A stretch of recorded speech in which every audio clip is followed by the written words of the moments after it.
Hey guys, Chelsea from Attention to Details, and welcome back to the channel. I have a home-based detailing business in Lancaster, Pennsylvania, and today we're working on this beautiful 2022 Dodge Challenger. You can see we've got some prep work ahead of us. We're getting this ready for a graphene coating.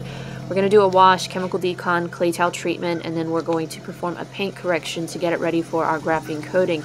I get asked a lot of times by you guys to share a little bit more content when it comes to paint correction, how I would approach videos. So for those of you that want to take a deeper step into paint correction, this video is for you.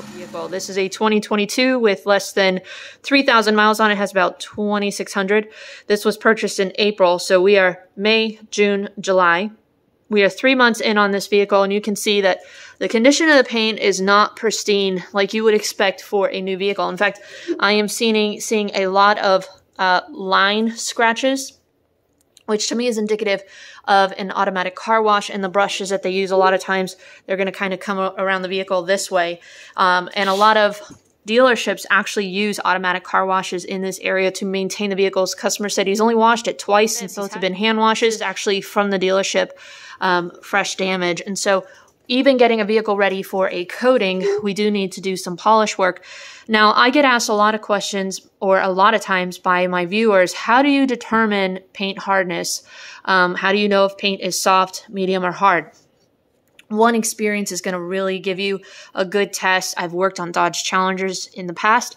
Typically, they're not soft paint. They kind of can be medium or hard based on the vehicles. My experience has been that they were medium, which that means that you can use a little bit more of an aggressive method to correct it. They're going to finish down really nice. Even if you use more like a medium polish or a yellow foam pad, you're not going to have hazing. You're not going to have micro marring if you don't use too aggressive of a product. Now, if you use like a fine polish and a white polishing pad on medium paint, it might not do much correction. It might polish the vehicle nicely, have really nice gloss and shine, but it's not going to do much correction.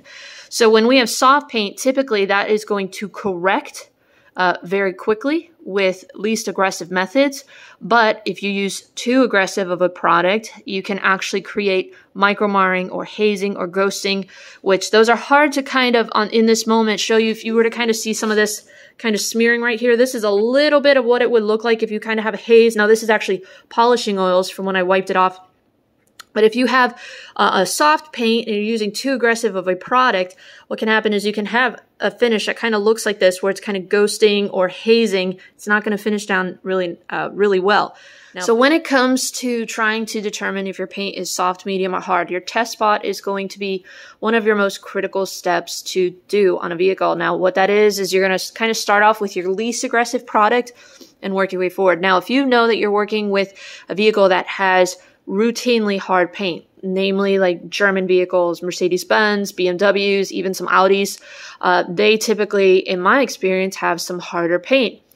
Some of the paints that are more finicky or soft are going to be like your Chrysler Jeep, your GM paints. They can be really sensitive and finicky. Tesla paint tends to be softer. I actually like working on Tesla paint because it doesn't require much, but they're not as finicky as maybe some GM paints or maybe some Chrysler paints that I've worked with. Medium paints are like your Toyotas, your Fords, even some Dodges in my experience, but it can vary from color, from year, from manufacturer. They change their paints a lot of times, so don't go into one vehicle if you've worked on it in the past and assume that they're all going to be the same. So that's why I always start off least aggressive method, work my way forward. So typically, if I'm working with difficult paint, I like to use Optimum Hyper Polish. This is the one product that I have found that if you have softer paint that is finicky, especially like GM black paint or Chrysler Jeep paint, this is not going to leave any ghosting, micro marring, hazing. It's going to finish down really nicely, especially when you pair it with a white polishing pad. But because I know that this is medium, harder paint, a white foam pad in this moment is not going to do much for me. It's going to give me nice gloss, but it's not going to correct very well for me. So I stepped up my pad to more of an orange pad. This is kind of the softest that I would say for this type of vehicle. Didn't do much though. I actually use that right here. We got a lot of polishing oils from our lubrication, but you can see we still have a lot of swirls and scratches. So then we stepped up our pad. I used the Optimum Hyper Polish and a yellow foam pad. A little bit more correction when you kind of compare the two, but not much. Still finished down nicely. So we stepped up my product at this point. We kept the yellow foam pad because, again, I'm wanting to keep this a one step. Yellow foam pads typically can remove, I would say, 25 to 50% swirls and scratches based on the paint hardness. Soft paint, it can be all you need. Medium paint, again, it can be all you need when you pair it with a medium polish. So I found that even on this section here, when we stepped up from the Optimum Hyper Polish to the Rupes Fine Polishing Compound, which is going to be a touch more aggressive than just kind of a finishing polish, and the yellow foam pad, that was right here. Again, finished down nicely. That yellow pad is working nicely, but we didn't do a whole lot of correction, maybe just a touch more. And this vehicle actually turned into a lot more difficult of a polishing process than I anticipated, namely the severity of the scratches and the hardness of the paint. A lot of the scratches were longer lines that if I were to chase them, there'd be a lot of spots on the vehicle that were a lot thinner because I was chasing those lines. I even did try the blue foam pad and the Rupes Polish Compound. You can see it didn't make a huge significant difference when it came to correction. Some of those scratches and swirls were just so stubborn they didn't want to come out. So when it came to pad choice, I was trying to be very intentional about what I chose because I didn't want to create more work for myself. Let me explain. To try to put this in practical terms for you, when it comes to pads, now every manufacturer is going to be a little bit different, but typically if you have like a black foam pad, that's going to be your least aggressive, but it's not going to do any correction whatsoever. Normally this is for applying waxes or sealants, or if you have that super soft paint, sometimes you might even have to use this with water. That's very, very rare occasions. For most vehicles, this is where you're going to want to start your least aggressive when it comes to correction, because again, this isn't going to do much correction. So when I start with the least aggressive, I'm starting with a white foam pad. Now, that's soft paint. If you have hard paint, that's not going to do much. You could typically have this be your least aggressive for medium or hard paints. Once you go from your orange foam pads, then you are moving into your yellow foam pads typically. Now again, like I said, it can vary from manufacturer to manufacturer. I like the Rupes ones, the Lake Country ones, even the McKees 37, they're red line pads. Most yellow are going to be your middle of the road, touch more aggression when it comes to correction. They're going to still finish down well, and a lot of it has to come down to the density of the foam. Forgive me, this is tighter. This is a new Rupes yellow foam pad. If I come in here, you can see we've got a little bit of give on the pad, kind of a little bit of a plushness to it, but it rebounds nicely. If we come in with our orange foam pad, let me get the Lake Country one. That's this black one right here. And we've got some staining from products that I've used. But you can see they're similar in density. This is a little bit tighter as far as density on the foam, so you know that's going to do a little bit more correction. And again, if you come in with your white foam, this is going to be even softer. So the hardness of your pad is where you're getting your correction. So the more firm the pad, the more correction you're going to have. So when we go from a yellow, typically you're going to go to a blue. You can see it's not as soft. It's a more compact foam. So a lot of your product is going to stay on the surface, and you're also going to be a touch more aggressive as you're going over the surface. Are the Meguiar's foam pads. I forgot to mention these, and you can actually see they're pretty aggressive. And when they're paired with their D300, they actually do a really good job. I would say that that is more aggressive than even the blue foam. So this is where I would kind of rank as far as foam pads, and obviously there's probably dozens more colors out there, but typically this is where I land as far as pads. If I need something super aggressive, this is where I'm going to pull from. Some all-in-ones. You can use a product like this on medium paint, and it does great. Heavy defects, harder paint, you can use these pads here, and they're finished down pretty nicely. But if you have soft paint and you use one of these pads, anticipate having to do a second step with either a yellow, orange, or white. If it is really soft paint and you are too aggressive, you might not even be able to remove the micro marring with a white pad. You might actually have to use a yellow foam pad or an orange foam pad in like a polish. Now, again, this is a lot of different pads. Not everyone is going to have this many in their resource, and you can see I use a lot of orange for all-in-ones. I use a lot of yellows. That's primarily, yellow and blue is primarily the pads that I go through for the vehicles that I'm seeing, which are daily drivers. I rarely need these products, but on severe situations or coatings, I will pull from them.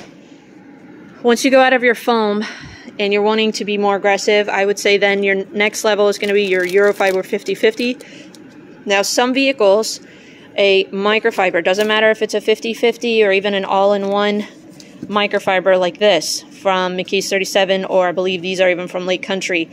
On some soft paints, you're going to have micro marring, which if you pulled a correction light on it, you're going to see all these little scratches. You might remove the big stuff, but now you've actually induced little scratches from these microfibers that are on the pad. I really enjoy the Meguiar's microfiber pads. If you need to do heavy correction, even on hard paints, this can actually finish down pretty well. The Rupes yellow wool foam polishing pad on hard paints, this can almost do the same correction as a microfiber, but it finishes down beautifully. This can make your DA or your dual action polisher almost act like a rotary with its ability to quickly correct. Really enjoy these pads. They also have a coarse kind of wool if you have heavy defects and really hard paint. These products right here, and then you have your blue foam from Lake Country. These are some of the best for heavy defect removal or for really hard paints. They're going to throw wool lint, even if it's a low lint wool, it's still going to throw lint everywhere, and you might still have to finish down with a second step. And what I would typically do is something like this or this, based on the severity of the micro marring. But there are some paints that you're going to have to be more aggressive with your methods when it comes to correction. So as you can see, I have a lot of pads to choose from. I try to have multiple on hand so that way I can change my pad one per panel, so that way I'm not overheating or warping my pads. But when it comes to choosing your products, you can see I've got a lot of options within my arsenal, and these are just a couple of the sets. I'm missing the H901 from Koshikemi. That is a huge fan favorite. I know for heavy defects, I've been seeing a lot of detailers love that product. This is one of my favorites to use. Very easy on, easy off for daily drivers. Not like probably 75% of the time, this is all I really need to be able to do a decent one step. But I've been really enjoying the Oberk medium polish. There's Sol. This is that perfect middle of the road for a one step for average daily drivers. But some of these vehicles or some of the polishes here you might need if you have really hard paint or aggressive swirls and scratches. So these are just some options. I know these are becoming widely talked about in many of the groups that I'm a part of. I haven't tested them out yet. I haven't had a vehicle where I've really needed it. But I'll be honest with you guys, typically my customers are not looking for paint perfection. I haven't had a single one contact me after the fact and say, I noticed a light scratch on the vehicle. Majority, they just see glossy paint, they see a refined finish. So a lot of times what you really need to focus on is kind of a medium polish to be able to remove 50 to 75% of the defects on the panel. I know there's some detailers that might disagree with me. But when I have like really hard paints, this is a great product, one step, to be able to get, I would say, 75 to 85% swirls and scratches removed.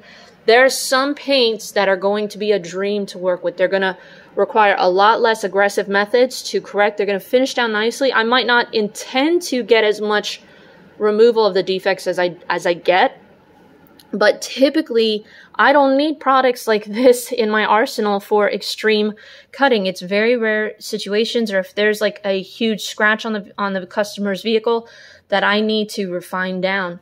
But a majority of daily drivers, my experience is if we go for 50 to 75% swirl removal on the paint and really just focus on restoring gloss and shine, a consistent clear finish, no haze, that is what my customers are looking for. So any one of these products, these systems, are going to really help you achieve those results. If you have harder paint, that's where you're going to want products more like this to be able to give you the results that you're looking for right here.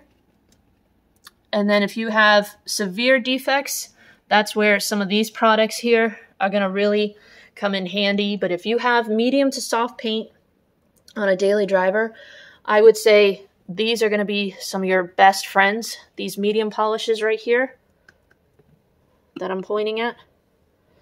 And even this right here from Koshikemi. If you have soft paints with mild defects, these products right here are going to be some of your favorites to work with. Really enjoy this.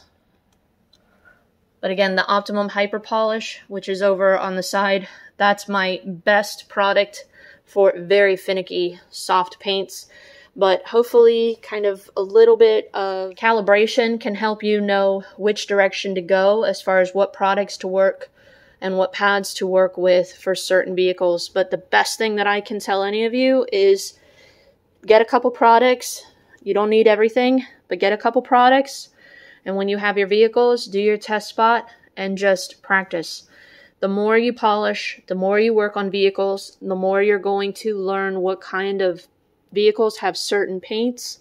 But if you're working on just your vehicle, your best resource really is going to be going online, getting kind of a gauge, a baseline to know what method, either aggressive or more sensitive approach.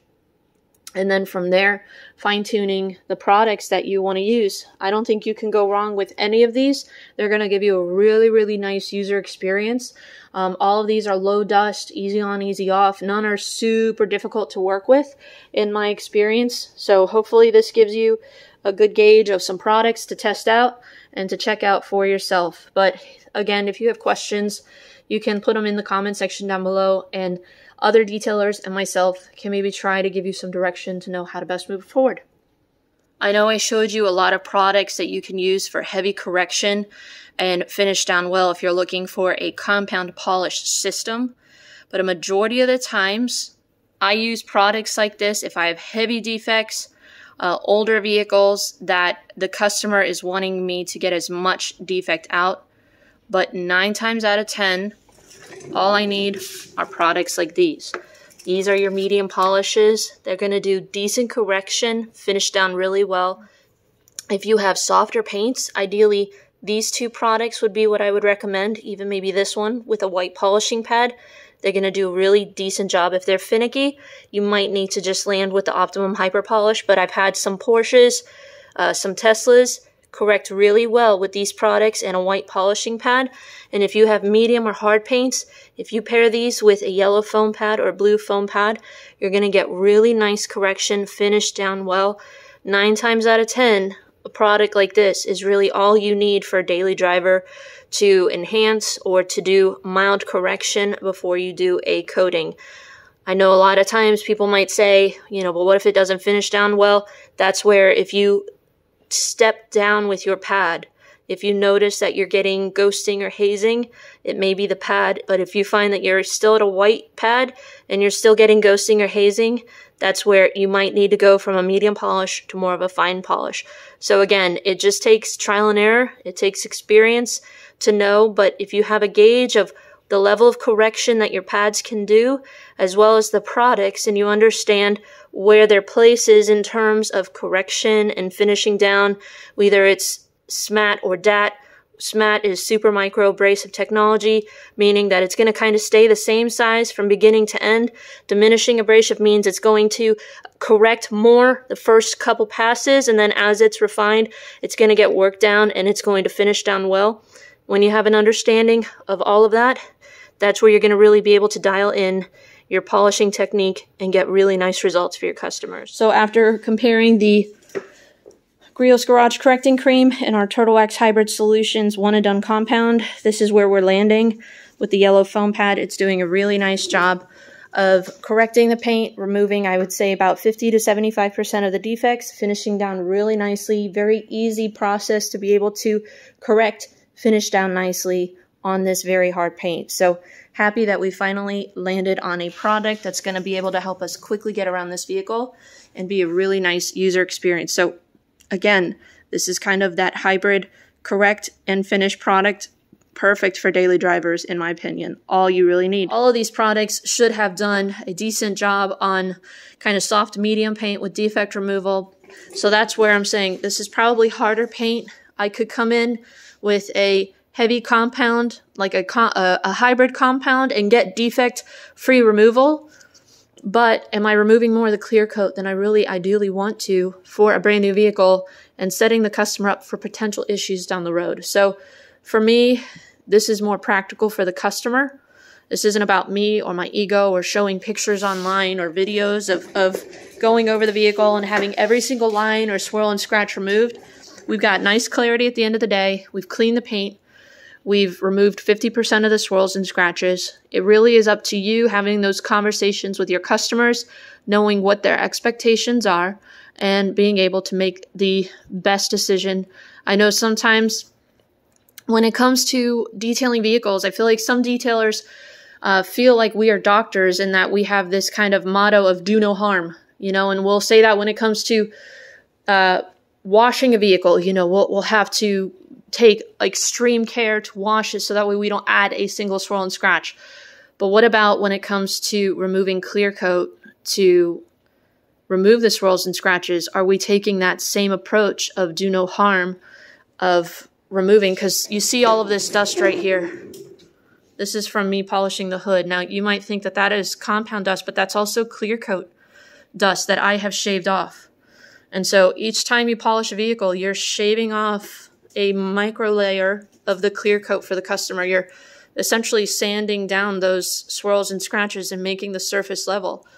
And so is it practical for us in this moment? So just some food for thought. But what do you guys think? Let me know in the comment section down below. What would be your approach to something like this? Hopefully this can help some of you guys out in trying to figure out the world of polishing. There's no one-stop shop. There's no one answer cure for every vehicle. But this is definitely all about learning, all about educating. Each vehicle is going to be a different approach. And that's where I love the challenge. But sometimes if you don't have the right tools or the right products, it can definitely be a more difficult challenge, but it can be one that's very rewarding when you have the right tools and products, and you also have the right expectations. You don't put some pressure on yourself to achieve perfection when it may not always be the safest or most realistic or practical approach to paint correction. So, all right, let me know what you think down below. We'll show you the finished result when we're all said and done. So this is the left side of the vehicle that I hadn't polished, and this is just to kind of show you the severity of some of the damage on a brand new 2022. I don't know what the dealership did to this vehicle, but whatever they did, it was pretty hammered for brand new, and these swirls and scratches were very stubborn. They did not want to come out, even when I used more aggressive pads and polishes off camera. I finally was able to land with a good combo, but even then, I ended up having to do some more refining, and I'll explain that in a second, but this is footage I sent to the customer. All right, we just got done doing a live video, but I wanted to kind of give you guys a quick update. We ended up actually having to do a two-step on this because I noticed that when I was doing my last panel versus a panel that I had just polished, that there was a very slight haze. So even with a yellow foam pad, we needed to kind of step down our pad choice to finish down a little bit better, just because I wanted to remove that haze. So we called the customer, he okayed it, and we ended up doing a quick second step with a one-step polish. But our end result turned out really, really well. We've actually already coated this. We're getting ready to do our wheel faces, but the end result is really, really nice, even though we ended up having to do a two-step, and sometimes that's just unavoidable. This paint had some really deep defects that if I had chased every single swirl and scratch, I would have ended up being pretty aggressive on the clear coat. If I would have stepped it up and pad aggressiveness to go after more of the defects faster, I actually did use a Eurofiber 50/50 pad on some of the deeper scratches on the trunk, and it left a really, really bad haze and dulled the finish. It was actually very visible even just to the naked eye. And so I knew I didn't want to step up my pad, so we kept it with the yellow. But even with the amount of correction that we were able to do, and it wasn't 100%, I still had a haze. So this paint, even though I would say it was medium hard, was probably a little bit more finicky in my experience than most mediums that I've worked with that normally can handle a yellow foam pad with no issues. But if I would have pulled this out into the sunlight, I probably would have had a slight tick and micro marring to paint. So that second step was needed, 1 or 2 quick passes with D302 and a white polishing pad, and we were able to remove all of that haze and have really nice clear paint. We locked it in with our coating. I think the customer is going to be really happy with the end result.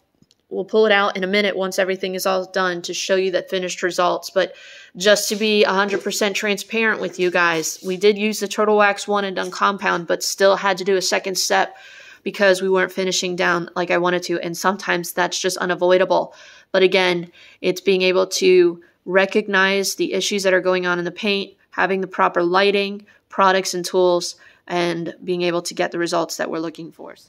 So here's the finished results for our 2022 Dodge Challenger after a two-step paint correction. We did apply the McKees 37 graphene coating, and we're going to actually see this vehicle back in 30 days for its first maintenance wash. So if you guys want to see a closer look at the McKees 37 graphene coating, make sure you guys subscribe, hit that notification bell off to the side, and we're going to be bringing you back to take a closer look at this coating. But hopefully this can help some of you that are wanting to enter the world of paint correction, or maybe just have a better insight into pads, polishes, products, and some of the processes that it takes to do paint correction if you're looking to coat your own vehicles or do this professionally. But thanks for watching. We'll see you in the next detail.